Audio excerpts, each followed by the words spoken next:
Пред новиот адвокат на Игор Јанте, Александар Гоџо, сега престои невозможна мисија. Се обидел да добие увид во предметот за смртта на Таневски, за да пронајде докази кои ќе одат во корист на неговите клиенти. Но Тетовскиот суд не му одговорил ништо, па правдата за нив ќе ја бара во Страсбур.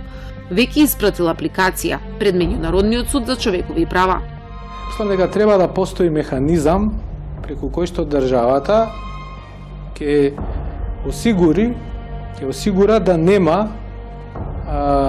луѓе невини кои што се во затвор, макар и оние кои што сега лежат за најтешко кривично дело. За жал, таков механизам до сега не сме откриле и не профункционира. 10 дена откако Игор Мирчевски се потпиша на апликацијата за Страсбур, се задуши во затворот во Идризово. Имали претходно 4 безуспешни обиди да се самоубие, кои се исто така сомнителни, но овој пат неговата мајка верува дека можната причина е амнестијата, која него не го опфаќа. Оти е осуден на доживотна казна. Ако се разочара, што да до такво ништо не ги фати. Амнестијата? Амнестијата. Дека не ги фаќаше? Или не ги онади.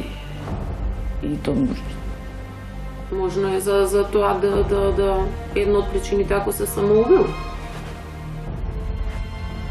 Јас си замислував. Обвинителството се уште не го затворила случајот на Игор како самоубиство. Ќе ги чека резултатите од обдукцијата.